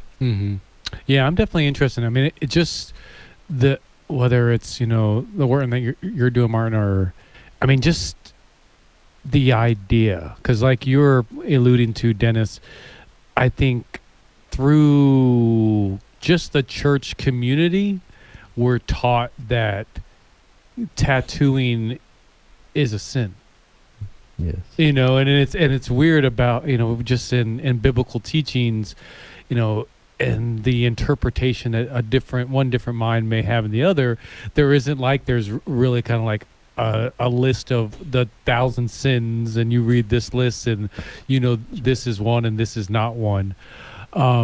So it's beautiful to kind of hear you guys' perspective, particularly, you know, I have tattoos too. I got some on my hands here. I'm a Christian pastor. Granted, I did get these tattoos before I was a pastor, but I've always been a Christian. Right. So, and that definitely didn't change when I got the tattoo, and these tattoos aren't going away. Right. So certainly I don't feel like I'm internally sinned because of it. So yeah, speak to that if you can. Yes, please. Thank God for grace. Yeah.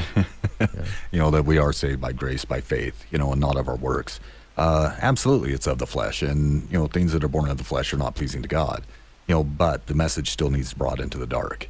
And that was personally, that was probably the biggest wrestling match that I had with it, was it being of the flesh and still bringing the message there. And every time I'd question and I'd ask the Lord to remove me out of the industry, he would always bring somebody that was so spiritually hurting that needed a message. Right. And you know, while I still had wrestled with many things within that, you know, I submitted to it. It's like, okay, Lord, I understand you have a message, and even now, bring me to Dennis's place and working out of there, you know, to be uplifting and in our fellowship together. And it's really important, especially in that dark industry, because there's so many things within it: the drugs, the alcohol, the pornography that comes along with tattooing, and that industry. You know, it needs the light brought there. It needs the Word of God brought in there, even if it just saves one.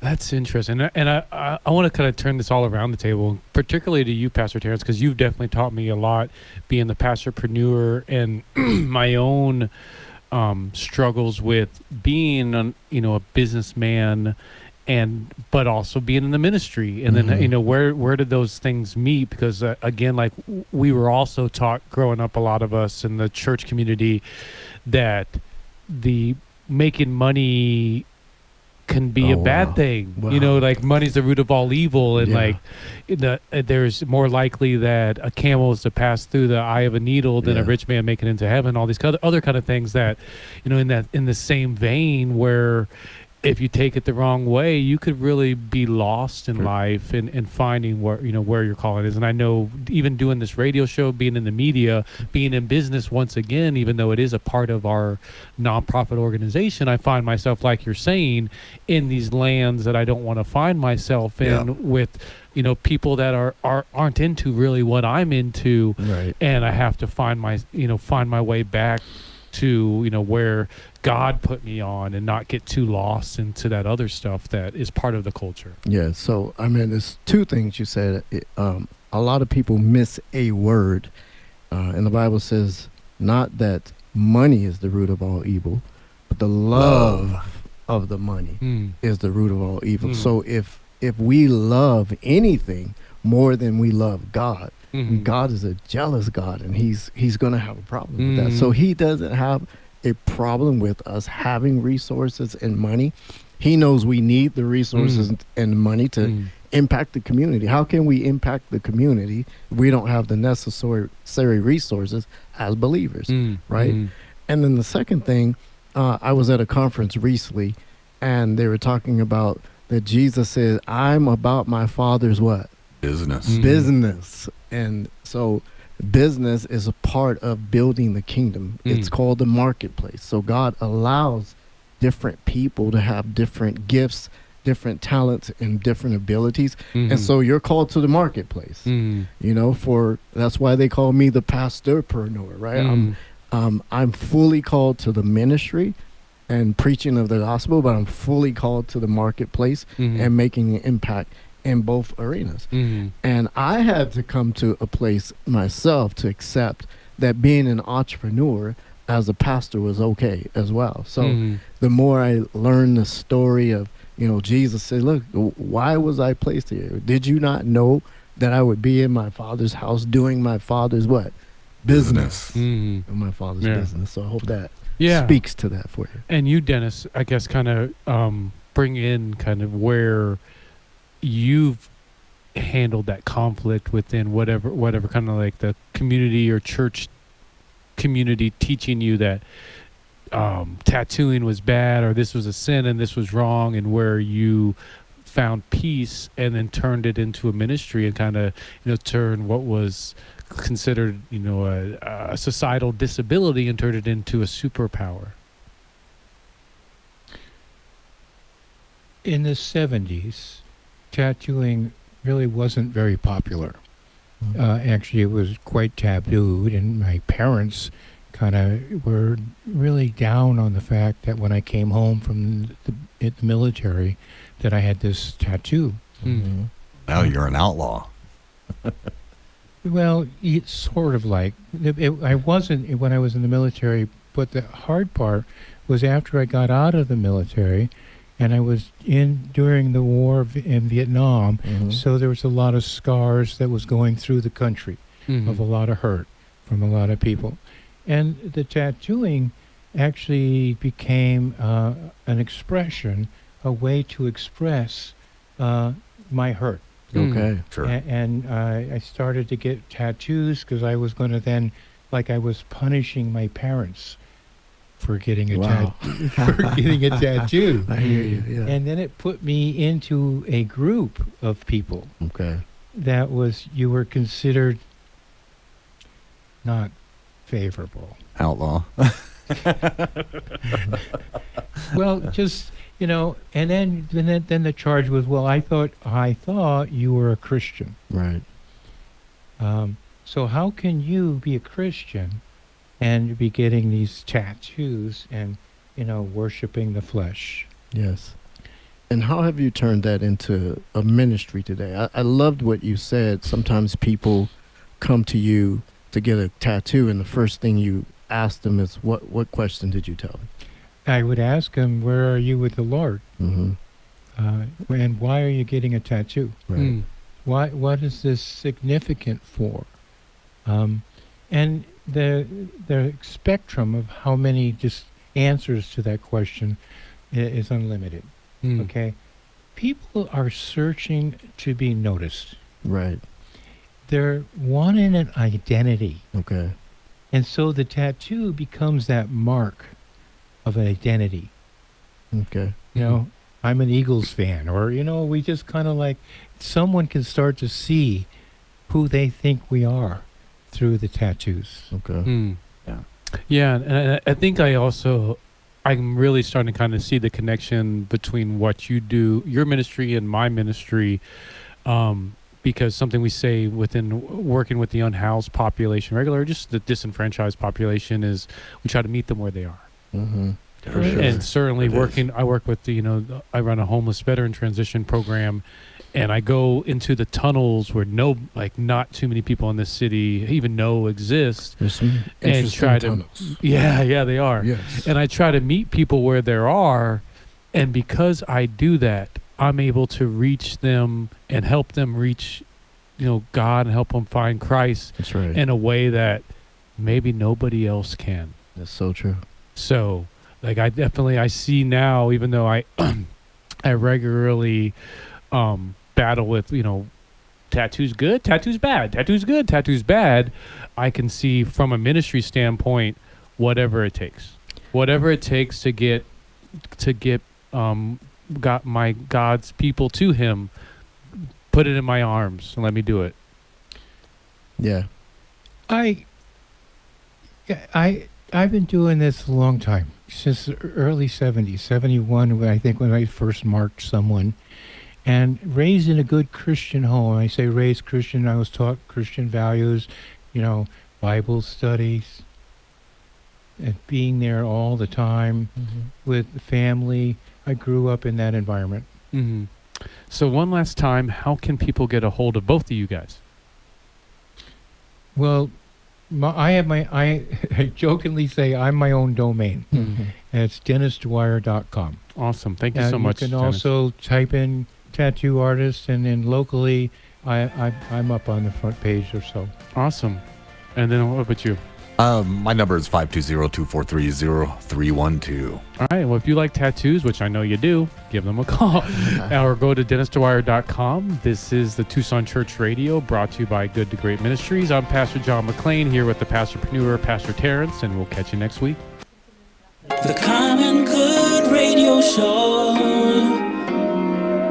The Common Good Radio Show. Brought to you by Veteran Rescue Mission. Highlighting the good in the community. Hosted by Pastor John McClain, Tucson's favorite family show. All right, welcome back to the Common Good Block.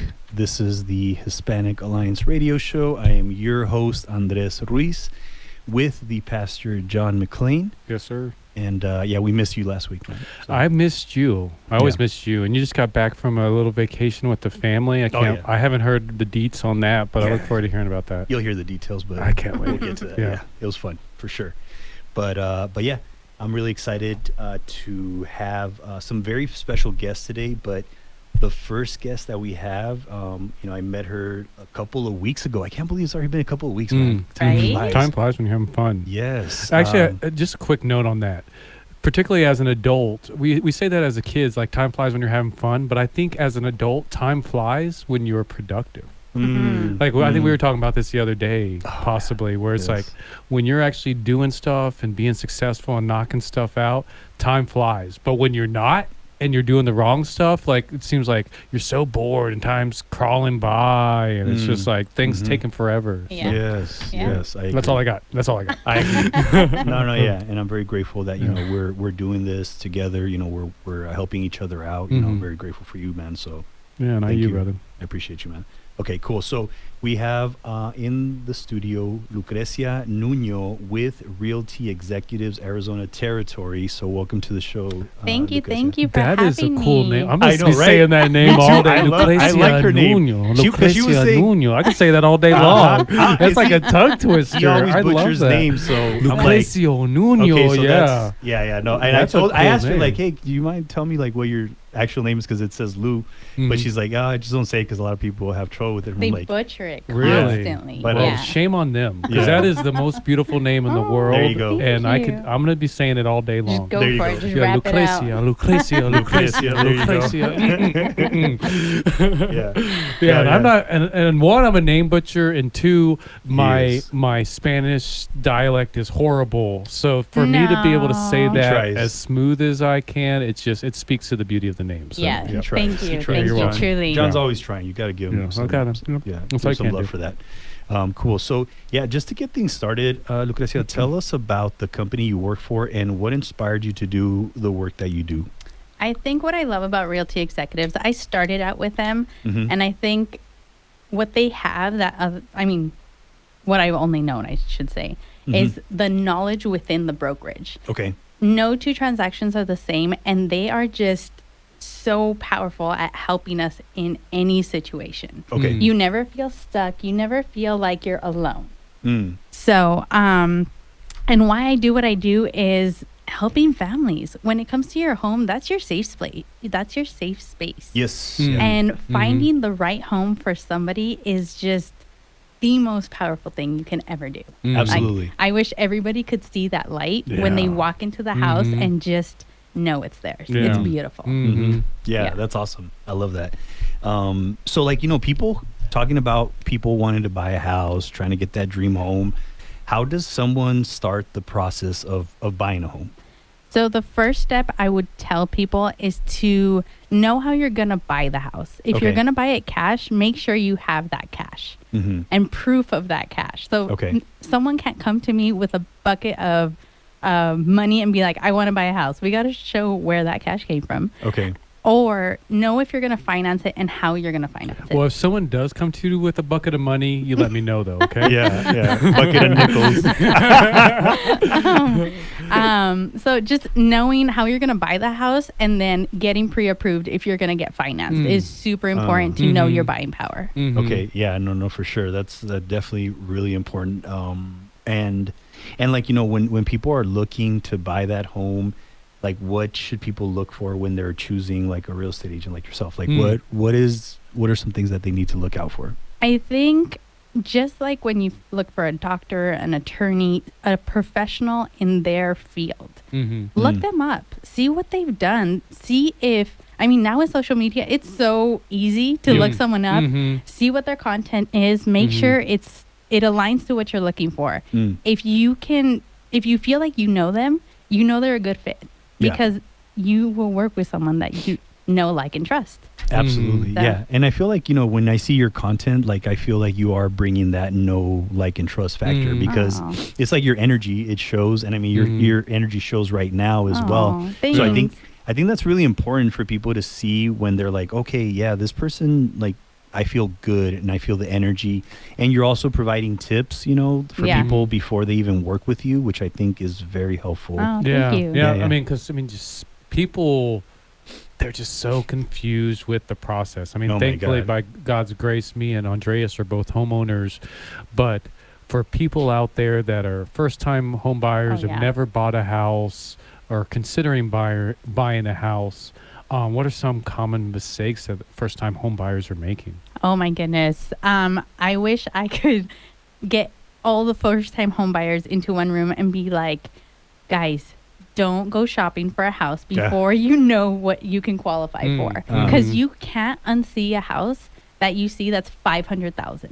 Like, you walk in, the kitchen is extraordinary, the closet is everything you want, and then and then you go to your lender, and then they're like, you qualify for $300,000. You can't unsee the 5. And so that's where it gets really hard because they're like, no, but I want that house. And you're like, well, I'm sorry, but this is what you can afford, and let's make this extraordinary because any house can be extraordinary. You just need to make it yours.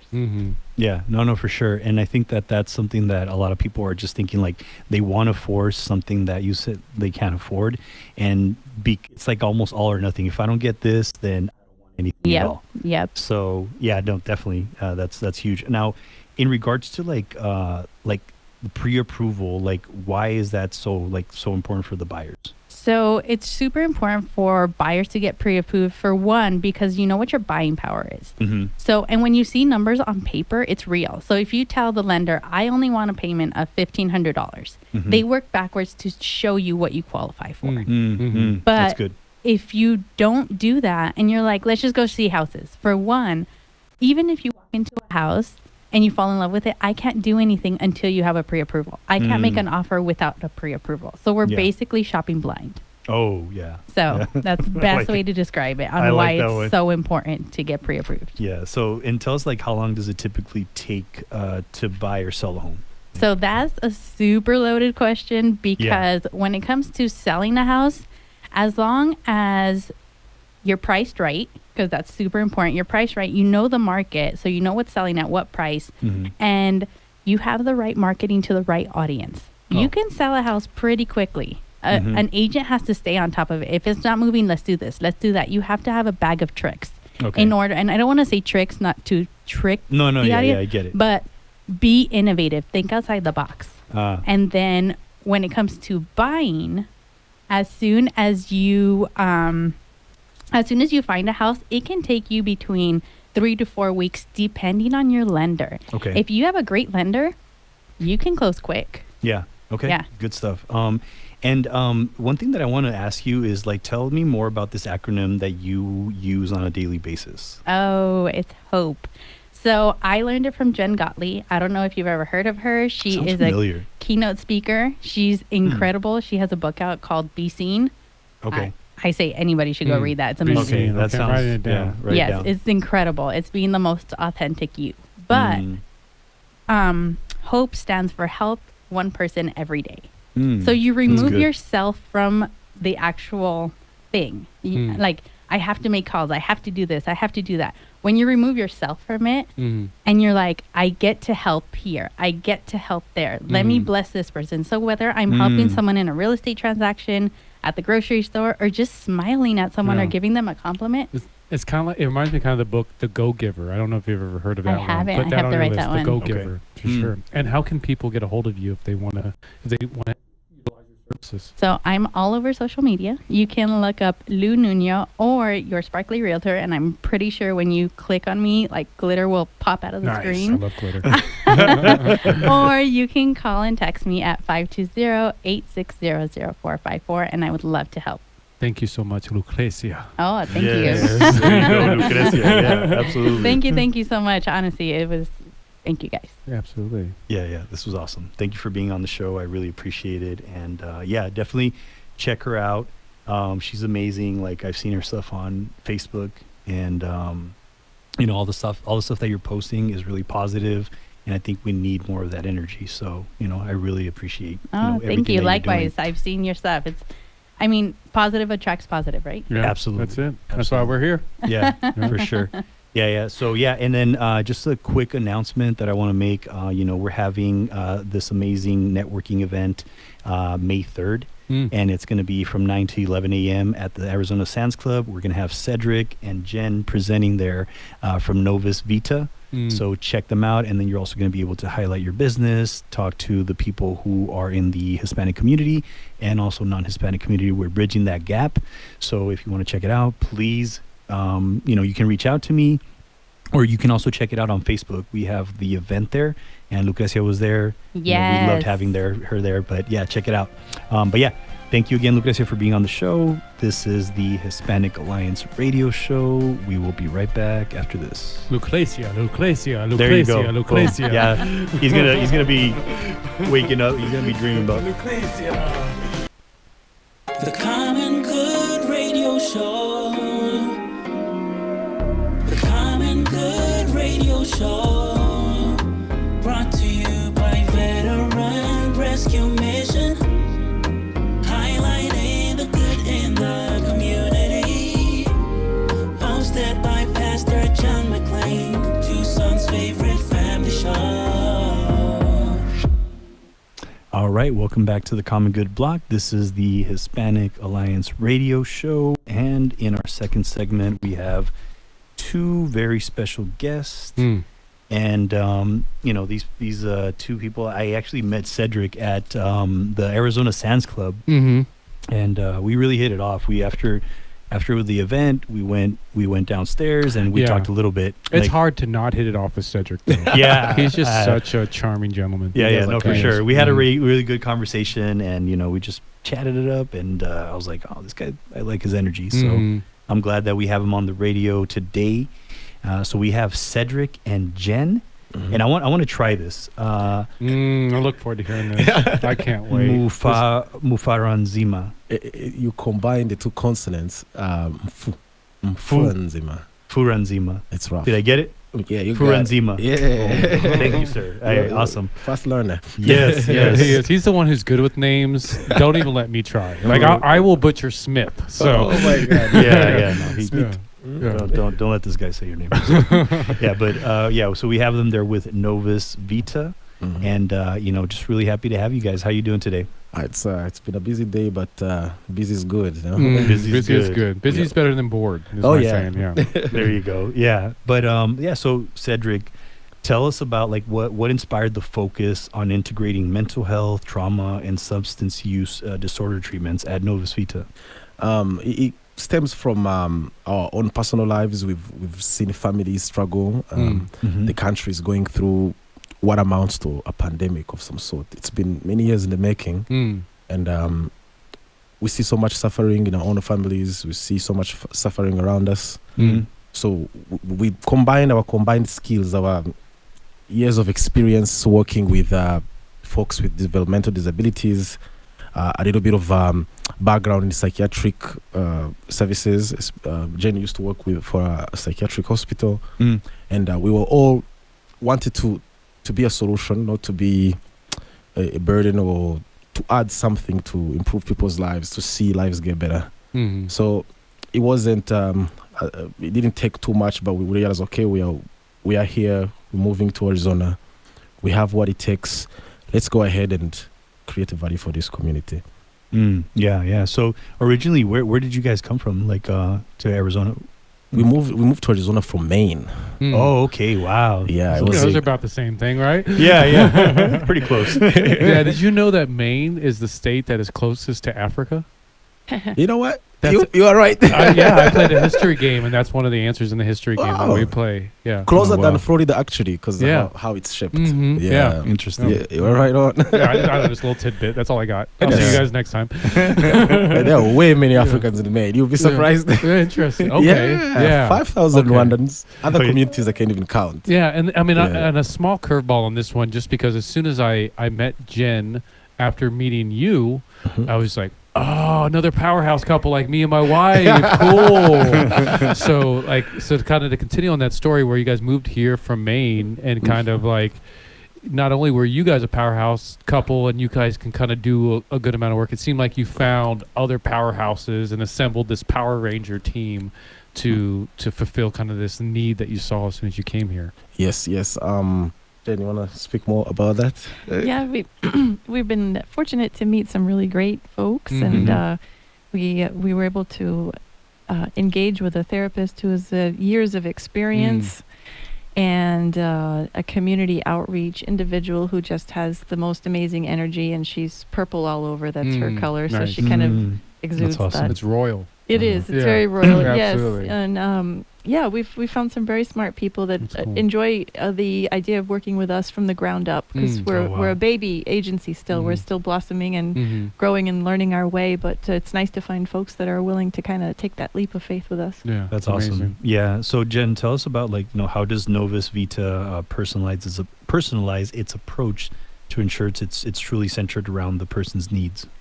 So I'm a nurse at heart and by trade, and we individualize care all the time. That's a nurse's goal, is always to meet the person where they're at. So we don't, and I took that philosophy into the clinical side of Novus Vita. We don't put anybody into a special box. We really engage with them and find out what are their goals, what are their needs. I've even met people out in the community because they're too anxious to go by themselves to try something new. So we go together, and it empowers them to say, oh, I can do this. Oh, wow. So it seems like you're looking more from internal motivation for them. Yes. Can you speak on that a little bit more? Absolutely. I'm a big believer in that. Yeah, it's kind of, if you think of addiction, if you've ever struggled with addiction, or you know someone who's struggled with addiction, that healing can't happen unless you have to dig deep inside yourself. And so we're kind of here to help give tools, resources, so that those folks that are invested in their healing and their well-being can get there. Absolutely. No, I love that. And kind of similar question to Cedric, but because you kind of mentioned a little bit about that internal motivation, but Cedric, can you describe what empowering individuals looks like in practice at your facilities? Jen said you dig inside to find the healing you're looking for, but I will add that instead of giving someone a fish, you teach them how to fish. You give them the tools that they can use to survive wherever they are, be in the great United States or even outside. So I look at empowering individuals on many aspects, starting with our own team, really telling them you're partners, you're not just an employee here, you make your own decisions. And the goal is to advance the organization forward. As for the patients, is really going back to what Jen was saying, it's within you. No pill is going to fix it. No therapist is going to fix it. They can listen to you. They can, as long as they do it in a professional way, they're going to set you on a good path, but you are the driver. You are in the front seat. Basically reminding them, grab life, it's yours. Yeah. Yeah, no, and you also mentioned something about the employees. It almost sounds like you're also looking to empower the employees as well. Yes. So tell us a little bit about that. I think that's really awesome. It takes a village to do anything. I wouldn't say, the 4 founders at Novus Vita are going to be able to get the organization up and running. If anything, we want to get it to a point where we're out of the picture. We're just cheerleaders in the back.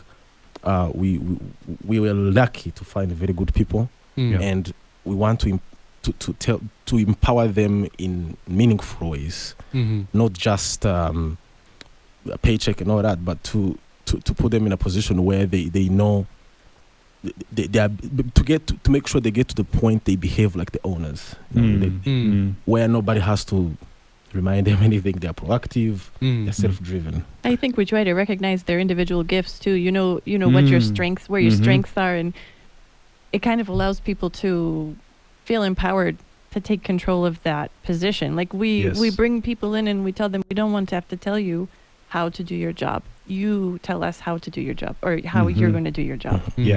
Yeah, for sure. And I think that goes with, just not that micromanaging. It's more like you want to give them the freedom and the space where they feel at home. Right, within the context of our mission. Of course, absolutely. Yeah. And something that kind of comes to mind as you're speaking, like it's not only, what you've handled and kind of creating a culture around the workplace, but that culture and what hurt points have you distinguished within the community that you guys are addressing? And I ask this question not only just to give an understanding to our audience what some of these epidemics or what some of these issues are in our overall community, but for our listening audience that could possibly utilize your services, speak to kind of what you guys have addressed and since you've started and what you've seen are some of the hurt points in our community and the stuff that you guys do. I mean, if I could speak a little bit on the services on our menu, there is psychotherapy, where you come to talk to a professional. You can talk to a friend, you can talk to a family member, but speaking to a professional is a different ball league completely. One, obviously, they have obligations. So they have a duty to protect, a duty to report. So a psychotherapy is the number one service we provide people who need somebody with professional skills to listen to them, to go the journey with them. There is a big portion on DUI treatment and screenings. Most people, because of their personal habits, they end up getting a DUI, and to get out of that issue is not as easy as people might think. It costs money, costs time. So we are there as a resource. There's so many resources in the community, but we are there as an additional resource. Another thing is people who have committed the egregious offense of domestic violence and they want to get back on the right path. We are there. We have the modalities, we have the space and the professionals to give those courses, those treatment for domestic violence. Last but not least, for folks who are struggling with psychiatric issues, which is sometimes produced by the life in this amazing nation. Like people, sometimes they are pushed to the edge, and the next thing you know, there is psychosis. There is other psychiatric conditions that goes with that. So we're there to help with the medication management on that aspect. But the goal is not to be a pill mill. It's more of looking at life as a stool. There is a medication, but there is lifestyle. There's also psychotherapy. When you are sitting with our nurse practitioner, she's not only talking to you about your medication, but also what are you doing? Are you exercising? Are you sleeping enough? Are you eating the right nutrients? But also, are you talking to someone? It doesn't have to be our therapist. It could be even coming to shows like this is therapeutic in many ways. So well, I'm glad. It's a chance to to hear how you sound. Sometimes things when they're in your head and you are not letting them out, it can. It could just grow, and before you know it, you're lost for sure.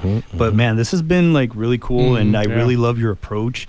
I'm really grateful for everything that you're doing. So for anyone who's interested in your services, how can they get a hold of you?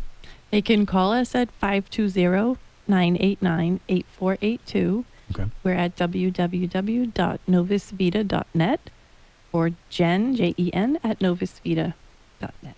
Perfect. Awesome. Well, this was awesome. Yeah, I really appreciate you and sharing this great information, and I look forward to hearing more information from your great company. And so thank you for being on the show, and thank you for the listeners. This is the Hispanic Alliance Radio Show. We will see you next week. Yep, that's true. Bye-bye. It's a true story.